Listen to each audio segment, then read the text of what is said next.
Muchas gracias. Hola Eli. Qué bueno, gracias a Dios.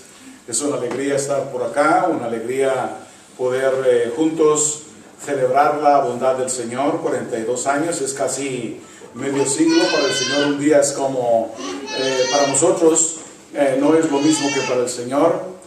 1000 años son como un día para Él. Para nosotros un año muchas veces es como 1000 años.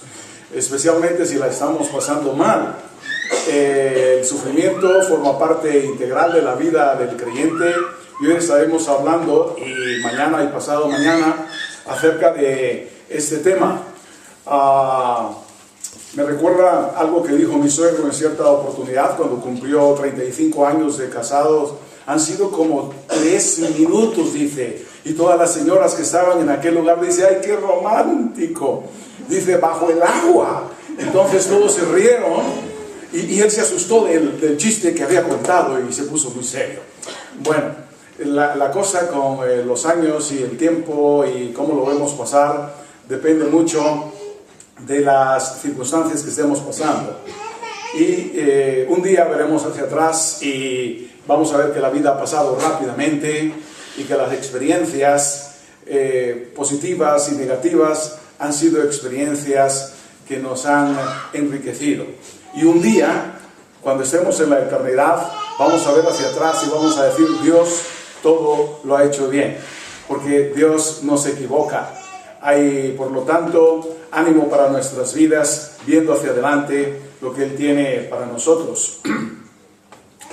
Estas conferencias, de alguna forma, son el resultado de un curso que estuve dando hace muchos años en el IRSTE, el Instituto y Seminario Teológico allá en Castelldefels.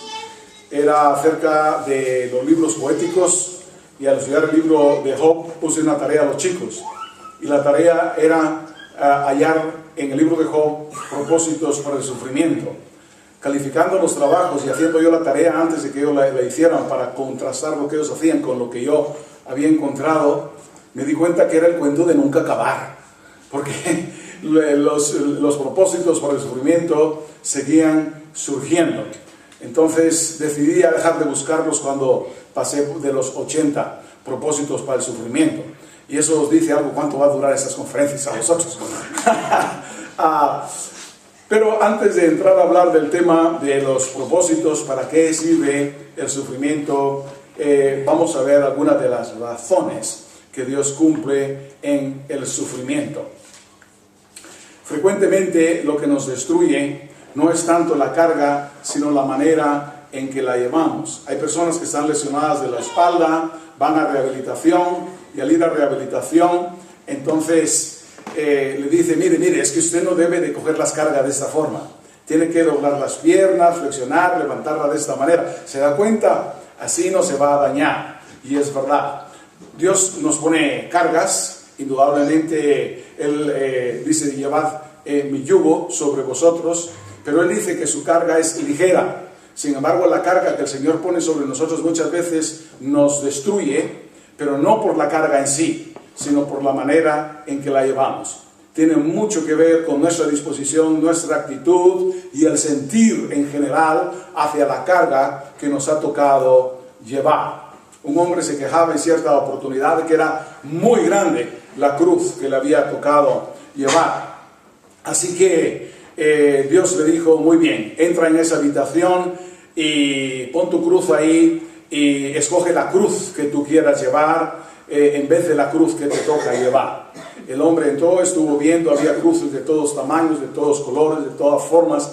Finalmente, después de tratar de llevar unas y las otras y ver que estaban pesadísimas, halló una que le gustaba. Esta es la que yo creo que voy a llevar, la puedo llevar casi en el bolsillo, dice, salió muy contento, y cuando salió al lugar y vio la cruz con más detenimiento, se dio cuenta que era la cruz con la cual había entrado.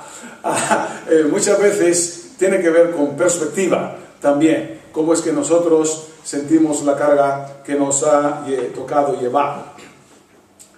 Leí la historia de esta niña llamada Supatra, es una niña tailandesa. ¿Leéis esa letra tan pequeña? ¿Sí la leéis? De 11 años de edad sufre hipertricosis, una condición genética que produce excesivo pelo en la cara y el cuerpo. El año pasado ganó el premio Guinness como la adolescente con más pelo. Espera ser curada algún día, pero mientras tanto dice, así es como soy. Es una buena estudiante, le gusta cantar, danzar, actuar. Sus buenas notas la han convertido en una de las chicas más populares de la escuela. Quiere llegar a ser médico para ayudar a la gente que sufre, dice. Vamos a estar hablando acerca del sufrimiento, pero básicamente la lección con la cual vamos a salir de aquí después de 3 días de hablar del tema es: Dios está al control. Dios está al control y Dios es bueno. Así que, hermanos, eso debe de alentarnos. Si no nos podemos llevar una lección, llevémonos esa nada más, que Dios está al control. Vamos a estar hablando de razones y propósitos para el sufrimiento. En primer lugar, la primera conferencia va a tratar de las razones para el sufrimiento. La segunda, propósitos del sufrimiento en relación con Dios. La tercera, propósitos del sufrimiento en relación con nosotros mismos, con nuestro pasado y nuestro presente. Esa es la tercera. Y la cuarta, en relación con nuestro futuro. Y finalmente, propósitos del sufrimiento en relación con otros. La Biblia nos da esperanza. Podemos ver al futuro con ilusión, sin temor. Las razones para el sufrimiento, y la pregunta es ¿por qué? ¿Por qué? La respuesta del budismo: ¿qué es el sufrimiento? Todo está en tu mente. Esa es la respuesta de la negación. La estoy pasando muy bien. Nosotros no cerramos como cristianos los ojos a la realidad.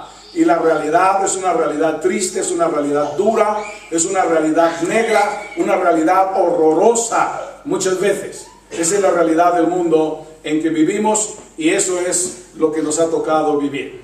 La respuesta del hinduismo: ¿por qué? Por tu mal karma.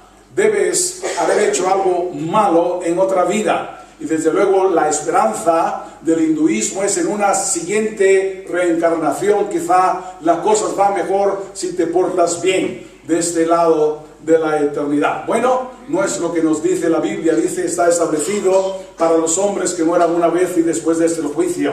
No hay muchas muertes ni muchas vidas en las cuales enmendar las cosas. Esta es la única vida, y dice: está establecido para los hombres que mueran una vez y después de este el juicio. El tiempo de prepararnos para la eternidad es aquí y es ahora. Y si dejamos pasar esta oportunidad, no hay otra oportunidad. La respuesta del evolucionismo es producto, el sufrimiento es producto de la lucha por la sobrevivencia del más apto. La respuesta del ateísmo: el sufrimiento simplemente sucede, no hay causa última detrás del mismo. Las cosas son lo que son y no debemos de preguntarnos por qué. Sin embargo, estas mismas personas son las más amargadas a la hora de reclamar a Dios por las razones para el sufrimiento, especialmente cuando el sufrimiento les toca a ellos mismos. Un ateo llamado Ironías de la Vida, Pablo, escribe: nada mantiene a los campesinos adormecidos e inmóviles como el decirles que el sufrimiento es parte de la vida. Más, parte de ser cristiano. Junta tus manos y aguanta como lo hizo Cristo. El sufrimiento es tu herencia en esta vida. El sufrimiento es constante, debe ser esperado. El sufrimiento viene incluso de Dios o permitido por Dios. Sufrir es nacer, una incomodidad pasajera en esta tierra caída, pero mantén tus ojos en la meta, la vida venidera. Sigue esforzándote por el galardón y el rey. Sigue cosechando para la iglesia. El sufrir y el morir es parte de la vida, un gozo que Dios te concede en cuanto que te enseña importantes lecciones. Esa es la parodia que él hace de la posición cristiana y añade: encuentro esta línea de pensamiento perversa. Destruye la voluntad del hombre, destruye la urgencia de esforzarse, de crear, de alcanzar, destruye el sentido de la propia valía. Estaremos viendo que esta posición del ateísmo es lo opuesto a la verdad. La respuesta bíblica última: ¿por qué? Solo Dios lo sabe y porque Dios lo quiere.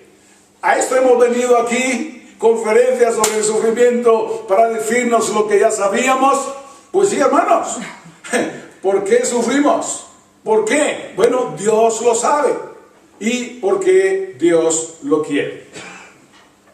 La respuesta bíblica última, solo Dios lo sabe.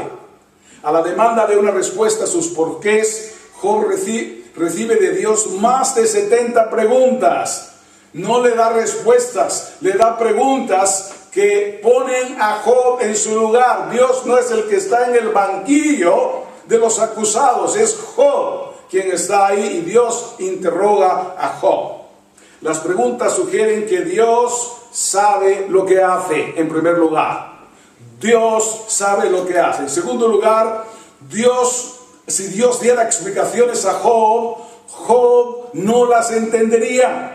Es muchas veces cuando los niños preguntan ¿por qué? Simplemente muchas veces tenemos que decirle por qué sí. ¿Por qué? Porque no hay una explicación que darle al niño que él pueda comprender de una situación particular. 3. Lo que corresponde a Job es confiar en el carácter de Dios. Dios ya ha dado evidencia en la vida de Job que es bueno, es sabio, es misericordioso, es compasivo y eso debe de satisfacer a Job. Y hay un conflicto espiritual y al leer el primer capítulo del libro de Job nos damos cuenta de él, del cual Job nada sabe. Hermanos, hay aspectos, dimensiones de la realidad, de lo que está ahí en juego a la hora de un conflicto, a la hora de una enfermedad, a la hora del sufrimiento que nosotros desconocemos. El entramado es complejísimo. Hermanos, nosotros no somos los únicos en el mundo. El momento en que vivimos en la historia no es el único momento de la historia. La historia es larga, tiene un principio, tiene un fin, hay un propósito a través de todo eso y nosotros solo podemos ver una fracción muy pequeña de la realidad y una fracción muy pequeña de lo que Dios entiende está ocurriendo en nuestras vidas también. Las cosas secretas, dice Deuteronomio 29:29, pertenecen a Jehová nuestro Dios, mas las reveladas son para nosotros y para nuestros hijos para siempre, para que cumplamos todas las palabras de esta ley. Hay cosas que Dios ha querido darnos a conocer y cosas que Dios no ha querido darnos a conocer. Dios nos ha dicho suficiente como para dar apoyo inteligente a nuestra fe, pero no tanto como para hacer nuestra fe innecesaria. El justo por la fe vivirá. Al fin del día tendremos que tomarle la palabra a Dios y tendremos que vivir por fe. Y fe es tomar una decisión. La decisión de confiar que lo que Dios dice y lo que Dios hace es verdadero y está bien. La respuesta al segundo aspecto, porque Dios lo quiere. Ved ahora, yo soy, y no hay dioses conmigo. Yo hago morir y yo hago vivir. Yo hiero y yo sano, y no hay quien pueda librar de mi mano. Dice Deuteronomio 32:39. Porque Dios lo quiere. De manera que de quien quiere tiene misericordia, y al que quiere endurecer, endurece. Pero me dirás, ¿por qué pues sin culpa? Porque ¿quién ha resistido a su voluntad? Mas antes, hombre, ¿quién eres tú para que alterques con Dios? Dirá el vaso al barro, de barro al que lo formó, ¿por qué me has hecho así? La diferencia entre el cristianismo y el islamismo es su concepto de Dios. Muchas veces dice, adoramos al mismo Dios mentira. El Dios del Islam es un Dios arbitrario. Lo que Dios hace está bien porque Dios lo quiere. En el Dios del Islam la voluntad de Dios es soberana. La voluntad de Dios gobierna incluso a Dios. De tal forma que el creyente no puede saber qué es lo que Dios va a hacer. La posición bíblica, la posición cristiana, la comprensión que Dios nos da de sí mismo en la revelación de la Biblia es que Él es soberano, pero no arbitrario. ¿Veis la diferencia? La arbitrariedad en Dios, el pensar que Dios es arbitrario, lleva al fatalismo. Las cosas son como son, ¿y qué le vamos a hacer? Mientras que en la soberanía de Dios, lo que entendemos es que las decisiones que Dios toma, las toma no porque sí, las toma porque son buenas, porque son sabias, porque son amorosas, porque manifiestan su compasión, por lo que Dios es. La voluntad de Dios en la revelación que Dios nos da de sí mismo en la Biblia no es un atributo allá afuera externo que gobierna todos los demás atributos de Dios. Es uno de los atributos de Dios, y cuando Dios toma una decisión la toma en armonía con lo que es. Esa es la diferencia.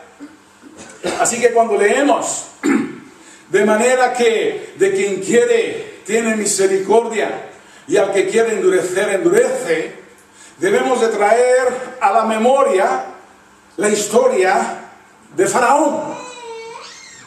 Y cuando leemos la historia de Faraón, leemos tres cosas en relación con la acción de Dios en Faraón. En primer lugar, Dios predice, Dios anticipa, Dios prevé que va a endurecer el corazón de Faraón, porque Dios conoce el fin desde el principio. Solo Dios conoce el futuro con exactitud, y Él sabe lo que Faraón va a hacer, y entonces lo profetiza. 2. Faraón endurece su corazón de su propia voluntad. Faraón toma la decisión de responder a la demanda de Dios diciendo no. Nadie ha forzado a Faraón a tomar esa decisión. ¿Qué causó a Faraón decir no? Su yo, su propia voluntad, su ser. Y en tercer lugar, el relato de Éxodo nos dice que Dios endureció el corazón de Faraón. ¿Veis? La acción, la actividad de Dios en Faraón es judicial por la decisión que voluntaria y libremente tomó Faraón. No es arbitrario el endurecimiento del corazón de Faraón. Dios siempre actúa en armonía con su ser. Una viuda se había rebelado contra Dios como resultado de la muerte de su esposo. Había ordenado al marmolista que sobre la lápida de la tumba solo grabase una frase: ¿por qué? Durante años permaneció inconsolable y llena de amargura, hasta el día en que Jesucristo vino a ser su Salvador. Entonces se fue al marmolista y le dijo: complete ese por qué en la tumba de mi marido, y agregue abajo: Dios lo sabe. Ahora ella se sometía a su voluntad. Dios no se equivoca. Hay por lo menos 8 razones para el sufrimiento. Primera razón, porque vivimos no en el mejor de los mundos posibles, sino en el mejor camino al mejor de los mundos posibles. Dice en 2 de Pedro 3, 5, 7 y 13, estos ignoran, los falsos maestros, voluntariamente que en el tiempo antiguo fueron hechos por la palabra de Dios los cielos y también la tierra que proviene del agua y por el agua subsiste.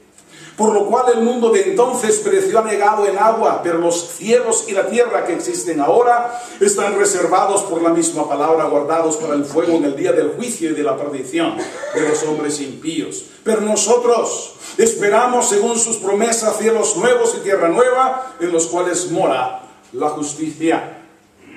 Dice el apóstol Juan en Apocalipsis 21, 1, 3 al 5, vi un cielo nuevo y una tierra nueva, porque el primer cielo y la primera tierra pasaron y el mar ya no existía más. Y oí una gran voz del cielo que decía: aquí el tabernáculo de Dios con los hombres, y Él morará con ellos, y ellos serán su pueblo, y Dios mismo estará con ellos como su Dios. Enjugará Dios toda lágrima de los ojos de ellos, y ya no habrá muerte, ni habrá más llanto, ni clamor, ni dolor, porque las primeras cosas pasaron. Una equivocación que muchas veces nosotros cometemos, no con nuestras palabras, sino con nuestro sentimiento, cuando sentimos que Dios nos ha fallado, porque las circunstancias no son lo que pensamos debieran ser. La equivocación que muchas veces nosotros cometemos en nuestro sentir es que este mundo es nuestro hogar, o que este mundo es el cielo. Pero hermanos, este mundo no es nuestro hogar y este mundo no es el cielo. El Señor no ha dicho eso. Este no es el mejor de los mundos, el mejor de los mundos, sino el mejor camino al mejor de los mundos. Sé que el Señor conoce mucho mejor que yo lo que me es necesario y útil. Sus pensamientos respecto de nosotros son más altos que los nuestros, como los cielos son más altos que la tierra. Él puede empequeñecer la cruz que pesa sobre mis hombros, pero también puede fortificar mi hombro para que la lleve mejor. En Getsemaní Cristo oró 3 veces para que la copa pasara de él, pero la copa no pasó de él. Mas un ángel vino del cielo para fortalecerle. Cuando se le encomendó al cansado profeta Elías que hiciera un largo camino, primero se puso delante de él el pan y la bebida del cielo, a fin de que con la fuerza que le darían los alimentos siguiera su camino. Pablo rogó 3 veces que le quitara un aguijón de la carne. El Señor no le respondió quitándole el aguijón, sino de manera que aprendiera a decir: cuando soy débil, entonces soy fuerte. Segunda razón para el sufrimiento: porque somos de Dios. Vivimos en el mundo y el mundo entero está bajo el maligno. Primera de Juan 5:19, sabemos que somos de Dios y el mundo entero está bajo el maligno. La caída del maligno, la caída de Satanás, se nos describe en Ezequiel 28, 14 al 16. Tú, querubín grande, protector, yo te puse en el santo monte de Dios, ahí estuviste en medio de las piedras de fuego, te paseabas. Perfecto eras en todos tus caminos desde el día que fuiste creado hasta que se halló en ti maldad a causa de la multitud de tus contrataciones. Fuiste lleno de iniquidad y pecaste, por lo que yo te eché del monte de Dios y te arrojé de entre las piedras de fuego, querubín protector. Y Jehová dijo a Satanás en la historia de Job: ¿no has considerado a mi siervo Job, que no hay otro como él en la tierra, varón perfecto y recto, temeroso de Dios y apartado del mal? Respondiendo Satanás a Jehová dijo: ¿acaso teme Job a Dios de balde? ¿No le has cercado alrededor a él y a su casa y a todo lo que tiene? Al trabajo de sus manos has dado bendición, por tanto sus bienes han aumentado sobre la tierra. Pero extiende ahora tu mano y toca todo lo que tiene y verás si no blasfema contra ti en tu misma presencia. Dijo Jehová a Satanás: he aquí todo lo que tiene está en tu mano, solamente no pongas tu mano sobre él. Y salió Satanás de delante de Jehová. Se cuenta la historia de una anciana que oraba por pan en un tiempo de gran necesidad. Unos chicos groseros escucharon su oración y pensando que la engañarían le trajeron una hogaza de pan. Llamaron a la puerta, dejaron la hogaza de pan y se fueron. La anciana tomó la hogaza de pan e inmediatamente se puso de rodillas para agradecer a Dios el haber respondido su oración. Esto fue demasiado para los chicos que estaban cerca escuchando, de forma que entraron a la casa y le dijeron a la anciana que se estaba engañando a sí misma. Dios no le había enviado el pan, ellos eran los que se lo habían traído. Ah, dijo la anciana: chicos, veo las cosas más claras que vosotros. Fue el Señor que me envió el pan, aunque haya sido el diablo el que me lo trajo. Hay muchas cosas que el diablo trae, pero el Hijo de Dios debe entender que es Dios quien las envía. Que vimos al principio, Dios está al control. Dios está al control. Hermanos, no debemos de caer en angustia y pensar: ¡ay, el mundo entero está bajo el maligno! Está bajo el maligno. Pero encima de eso, Dios está al control. He manifestado, dijo el Señor Jesucristo, a los hombres del mundo, que del mundo me diste. No ruego por ellos, yo ruego por ellos, no ruego por el mundo, sino por los que me diste. Ya no estoy en el mundo, mas estos están en el mundo, y yo voy a ti. No ruego que los quites del mundo, sino que los guardes del mal. Hermanos, Dios nos está pidiendo voluntarios. ¿Hay algún voluntario aquí que quiera ofrecerse como prueba de sufrimiento? Yo no levanto la mano, hermanos. Yo no levanto la mano. Ahora, si Dios quiere enviarme sufrimiento, yo digo, Señor, ten piedad de tu siervo. ¿Verdad que sí? Porque Él no nos enseñó a pedir, dame más sufrimiento, sino Él dijo, Señor, guárdame del mal. Eso nos enseñó a orar, ¿verdad que sí? ¿Sí o no? Entonces oremos eso, hermanos. Muchas veces no tenemos, ¿por qué? No pedimos. Porque no pedimos. En el mundo, dice el Señor Jesús, tendréis aflicción, pero confiad, yo he vencido el mundo. El siervo no es mayor que su Señor. Si a mí me han perseguido, también a vosotros os perseguirán. Mas todo esto os harán por causa de mi nombre, porque no conocen al que me ha enviado. El que me aborrece a mí, también a mi Padre aborrece. Os expulsarán de las sinagogas, y aún viene la hora cuando cualquiera que os mate pensará que rinde servicio a Dios. Y harán esto porque no conocen mi nombre. Dice Juan, entonces oí una gran voz en el cielo que decía, ahora ha venido la salvación, el poder y el reino de nuestro Dios y la autoridad de su Cristo, porque han sido lanzados fuera el acusador de nuestros hermanos, el que los acusaba delante de nuestro Dios día y noche. Y ellos le han vencido por medio de la sangre del Cordero. Gracias a la obra de la cruz tenemos victoria. De la palabra del testimonio de ellos, hermano, tienes que definir tu lealtad por Cristo y hablar por Cristo para vencer a Satanás, y menospreciaron sus vidas hasta la muerte. No tenemos que temer morir. Sed sobrios y velad, porque vuestro adversario, el diablo, como león rugiente, anda alrededor buscando a quien devorar, al cual resistir firmes en la fe, sabiendo que los mismos padecimientos se van cumpliendo en nuestros hermanos en todo el mundo. Pero Él da mayor gracia. Por esto dice, Dios resiste a los soberbios y da gracia a los humildes. Someteos pues a Dios, resistid al diablo y de vosotros huirá. Esto lo dice en un contexto, en el contexto de sufrimiento. Y lo dice, hermanos, en este contexto. Dice, echando toda vuestra ansiedad sobre Él, porque Él tiene cuidado de nosotros. Cuando estamos ansiosos somos soberbios. ¿Cómo se manifiesta la soberbia? En afán. Por eso dice, humillaos pues bajo la poderosa mano de Dios, para que los exalte cuando fuere tiempo.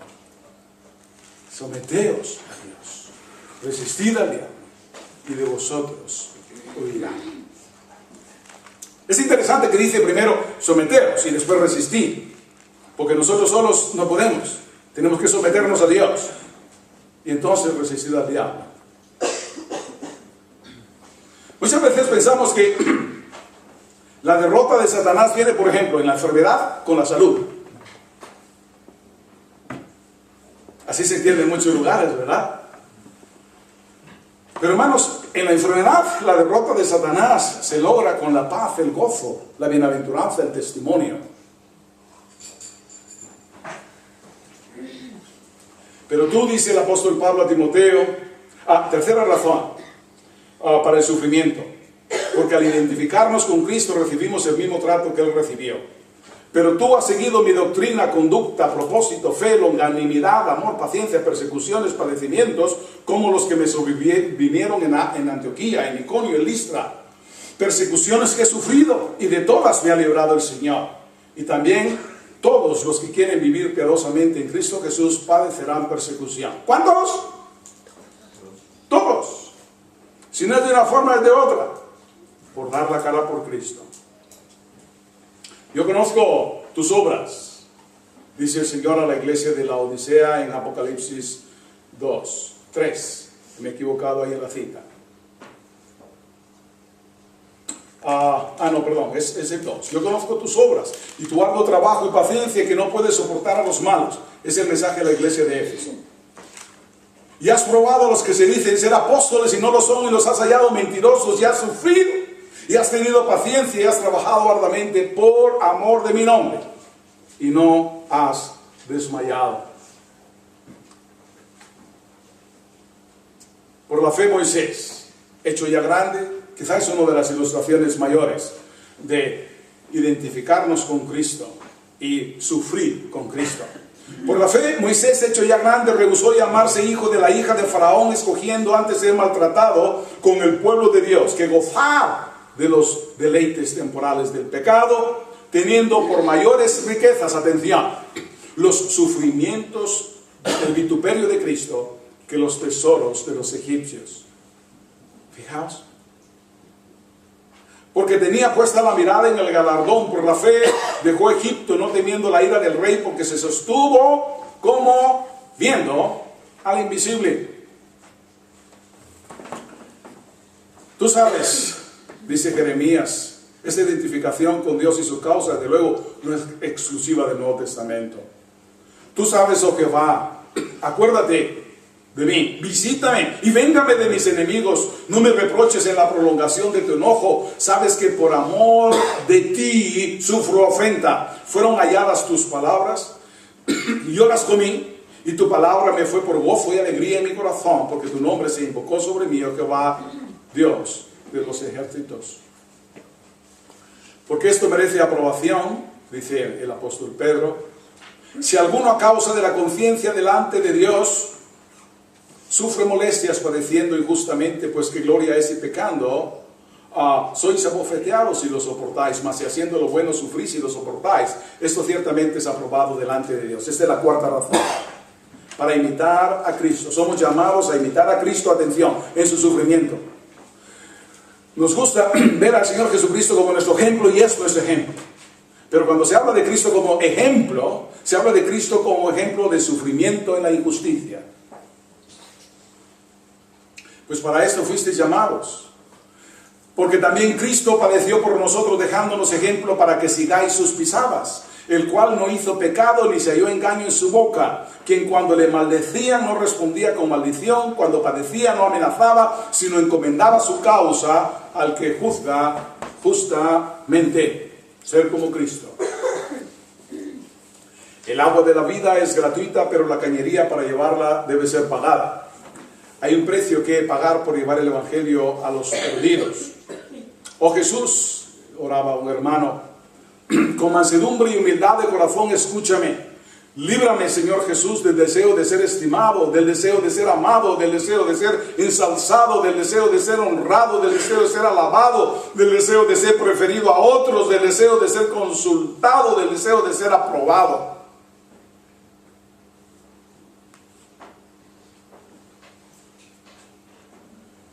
Líbrame, Señor Jesús, del temor de ser humillado, del temor de ser despreciado, del temor de ser reprendido, del temor de ser olvidado, del temor de ser ridiculizado, del temor de ser agraviado, del temor de ser tenido por sospechoso. Y dame, Jesús, la gracia de desear que otros puedan recibir más amor que yo, que otros puedan ser más estimados que yo, que en la opinión del mundo otros puedan aumentar y yo disminuir, y otros puedan ser escogidos y yo desechado, y otros puedan ser alabados y yo desestimado, que otros puedan ser preferidos a mí en todo, que otros puedan ser más santos que yo.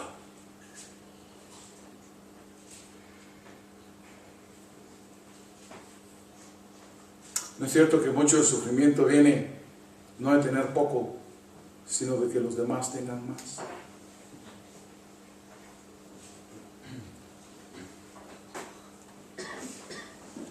Y ayúdame, Señor, para que yo pueda ser todo lo santo que debía ser. Tomado del libro Ser de Realidad. Quinta razón, porque es el precio que hay que pagar para llevar el Evangelio a un mundo en rebelión. De cierto os digo, cuando eras más, te digo, dice el Señor a Pedro, cuando eras más joven te ceñías e ibas a donde querías, Mas cuando ya seas viejo, extenderás tus manos y te seguirá otro y te llevará a donde no quieras. Esto dijo dando a entender con qué clase de muerte debía glorificar a Dios. Y dicho eso, añadió, sígueme. Volviéndose Pedro, vio que le seguía el discípulo a quien amaba a Jesús, el mismo que en la cena se había recostado al lado de él y le había dicho, Señor, ¿quién es el que te ha de entregar? Cuando Pedro le vio, dijo a Jesús, Señor, ¿y qué de este?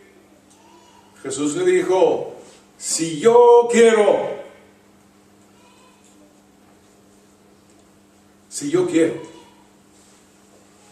que él quede hasta que yo venga, ¿qué a ti? Sígueme tú.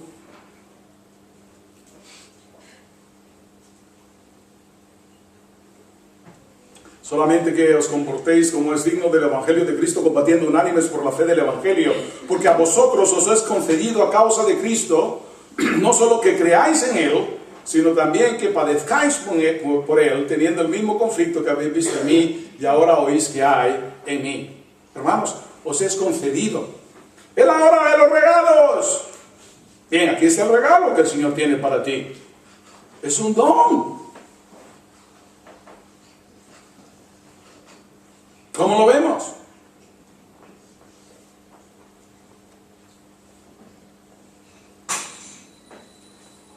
Por tanto, no te avergüences de dar testimonio de nuestro Señor en mí preso suyo, sino participa de las aflicciones del Evangelio, por el Evangelio, según el poder de Dios.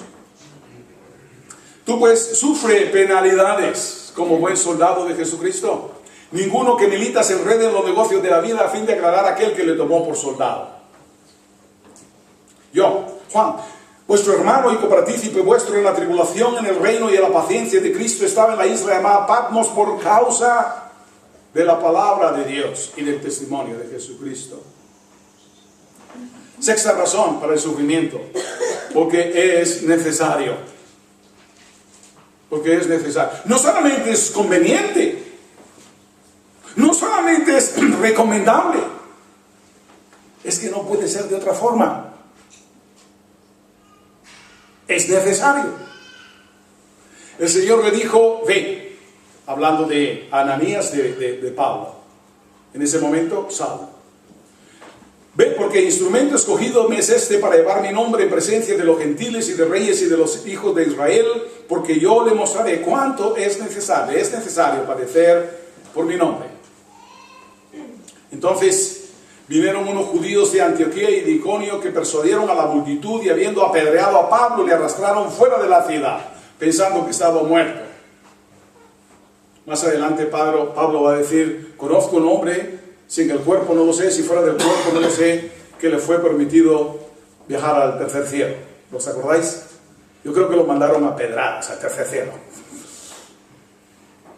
Pero rodeándole los discípulos se levantó y entró en la ciudad y el día siguiente salió con Bernabé para Derbe. Y después de anunciar el evangelio a aquella ciudad y de hacer muchos discípulos, volvieron a Listra, a Iconio y a Antioquía, confirmando los ánimos de los discípulos y exhortándoles a que permaneciesen en la fe y diciéndoles, es necesario. Es necesario que a través de ¿cuántas? Muchas tribulaciones entremos en el reino de Dios.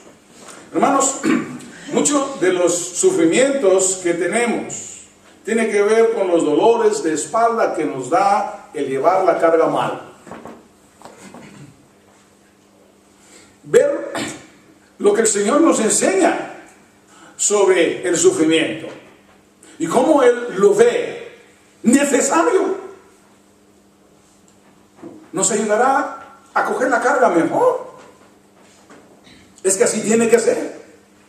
Eso es lo que significa necesario. En lo cual vosotros os alegráis, aunque ahora por un poco de tiempo, si es necesario, tengáis que ser afligidos de diversas pruebas, para que sometida a prueba vuestra fe mucho más preciosa que el oro, el cual, aunque perecedero, se prueba con fuego, se hallada en alabanza, gloria y honra cuando sea manifestado Jesucristo. Hay del mundo por los tropiezos, dice el Señor Jesús, porque es necesario que vengan tropiezos. Pero ay de aquel hombre por quien viene el tropiezo. Y oiréis de guerras y rumores de guerras. Mirad que no os turbéis porque es, ¿qué? Necesario que todo esto acontezca. Entonces Jesús le dijo, vuelve tu espada a su lugar, porque todos los que tomen espada perecerán. ¿Acaso piensas que no puedo ahora orar a mi Padre? Fijaos qué interesante. Nosotros muchas veces oramos a nuestro Padre, ¿verdad que sí? ¿Y qué oramos a nuestro Padre? 12 legiones de ángeles. ¿Verdad que sí lo pedimos? ¿Sí o no? Señor, quita esto. Pero, ¿cómo entonces se cumplirían las Escrituras? Que es necesario que así se haga. En Mateo 12, el Señor Jesús, cuando vienen los griegos y dicen, Señor, queremos ver a Jesús. El Señor Jesús dice, la hora ha llegado para que el Hijo del Hombre sea glorificado. Padre, glorifica tu nombre. Y vino una voz del cielo que decía, lo he glorificado y lo glorificaré aún. Pero esa oración, Padre, glorifica tu nombre, es la oración en vez de. ¿Cuál es la oración que él podía haber orado? ¿Qué diré? Padre, líbrame de esta hora. ¿Recordáis? Eso es lo que el Señor pudo haber orado, pero no oró. Padre, líbrame de esta hora. Más, dice, para esta hora he llegado. Entonces la oración correcta, Padre, glorifica tu nombre. ¿Sabéis vosotros que una de las pruebas más difíciles que nos toca experimentar es la prueba de ver que las oraciones no son respondidas? ¿Y por qué no son respondidas las oraciones?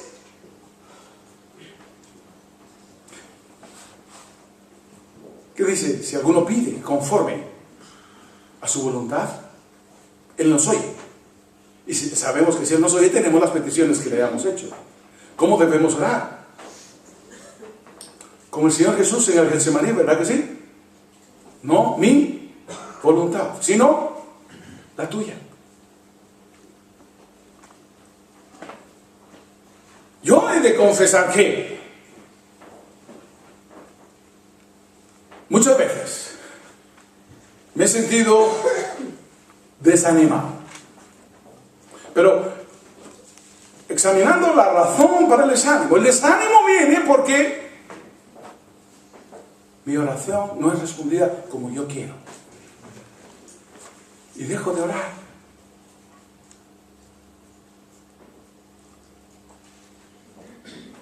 Pero cuando dejamos de orar las cosas no se arreglan, ¿verdad que no? Se complican. Es necesario. Y comenzó a enseñarles que le era necesario al Hijo del Hombre padecer mucho y ser desechado por los ancianos y por los principales sacerdotes y por los escribas y ser muerto y resucitar al tercer día, después de 3 días. Ah, pero ese era el Señor Jesús. Y la Biblia decía que eso tenía que ser así. Estaba escrito, ¿verdad que estaba escrito? Entonces tenía que cumplirse. Yo pregunto, ¿solo en relación con la vida del Señor Jesús las cosas están escritas? ¿No dice el Salmo 139, en tu libro estaban escritas todas aquellas cosas que fueron luego formadas, sin faltar una de ellas? ¿Y en qué contexto lo dice David? En el contexto de sus experiencias sobre esta tierra. Hermanos, ¿qué empezamos viendo? Dios está al control.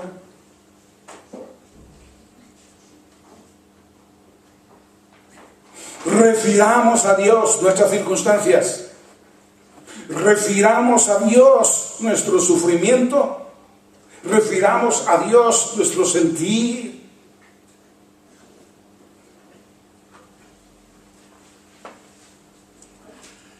Porque os digo que es necesario que se cumpla de mí aquello que está escrito.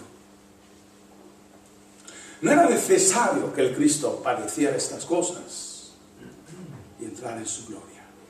Hermanos, es necesario. Séptima razón, porque es parte integral de la vida cristiana. En realidad, lo que vamos a estar viendo, hermanos, en el estudio, es que hay mucha, ¿cómo se llama cuando dos cosas se ponen así?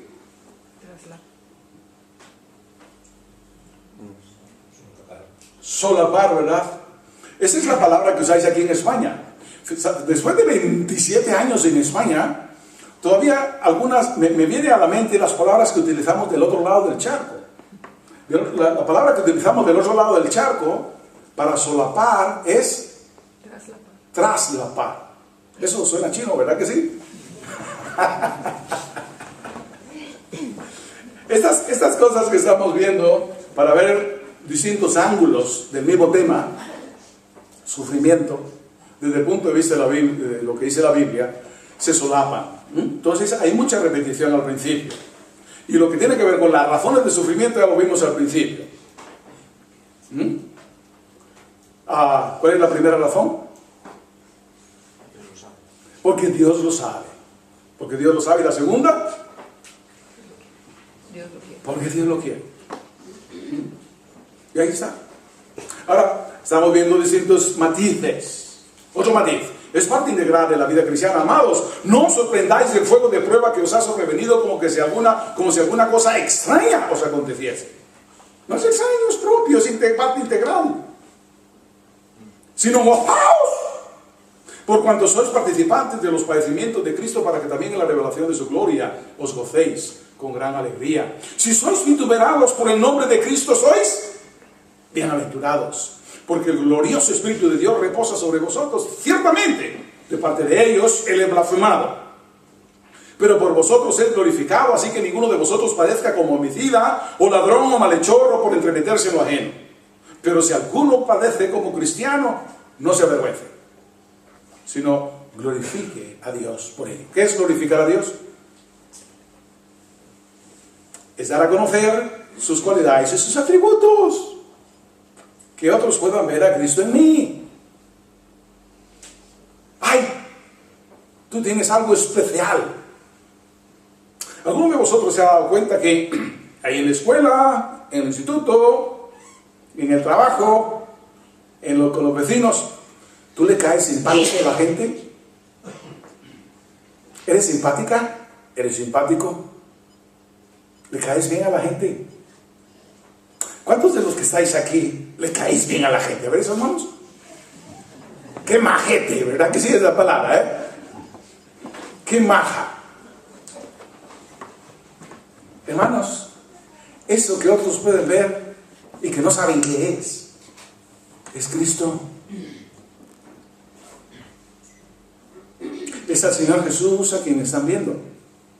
Y en la medida que más y más reflejemos al Señor, más lo vamos a glorificar, más lo vamos a dar a conocer. Y creo Dios al hombre, finalmente, octava razón, lo que todos sospechábamos, es la paga del pecado. Y creo Dios al hombre, a su imagen, la imagen de Dios lo creó, varón y hembra lo creó. Y mandó Jehová Dios al hombre diciendo: de todo árbol del huerto podrás comer, mas del árbol de la ciencia del bien y del mal no comerás, porque el día que de él comieres, ciertamente morirás. Hay por lo menos 6 clases de muerte que vienen como resultado del pecado. Entonces, fueron abiertos los ojos de ambos y conocieron que estaban desnudos. Entonces cosieron hojas de higuera y se hicieron delantales, y oyeron la voz de Jehová Dios que se paseaba en el huerto al aire del día, y el hombre y su mujer se escondieron de la presencia de Jehová Dios entre los árboles del huerto. Se escondieron, se alejaron, se separaron. La muerte espiritual es separación de Dios. Muerte en la Biblia no es extinción, no es terminación, es separación, es ruptura de Dios, que es la fuente de toda vida. Hay muerte espiritual. Mas Jehová Dios llamó al hombre y le dijo: ¿dónde estás tú? Y él respondió: oí la voz en el huerto y tuve miedo porque estaba desnudo y me escondí. Eso es tuve miedo. Miedo. Ya algo se rompió adentro. Hay muerte psicológica. Internamente estamos rotos. Entonces Jehová dijo a la mujer, ¿qué es lo que has hecho? Y dijo la mujer, la serpiente me engañó y yo comí. Hay muerte moral. La muerte moral tiene que ver con que yo no tengo la culpa. Y Jehová Dios dijo a la serpiente, por cuanto esto hiciste, maldita serás entre todas las bestias, entre los animales del campo, sobre tu pecho andarás, y polvo comerás todos los días de tu vida. Pondré enemistad entre ti y la mujer, y entre tu simiente y la simiente suya. Esta te herirá en la cabeza, y tú le herirás en el calcañar. Hay muerte judicial. A la mujer dijo, multiplicaré en gran manera los dolores de tus preñeces. Con dolor darás a luz los hijos. Y tu deseo será para tu marido, y él se enseñoreará de ti. Aquí puse muerte ecológica, porque más adelante va a decir que espinas y cardos te producirá. Pero también hay muerte sociológica, y no sé si lo puse ahí, pero está aquí, en estos versículos. El machismo es resultado también de la caída.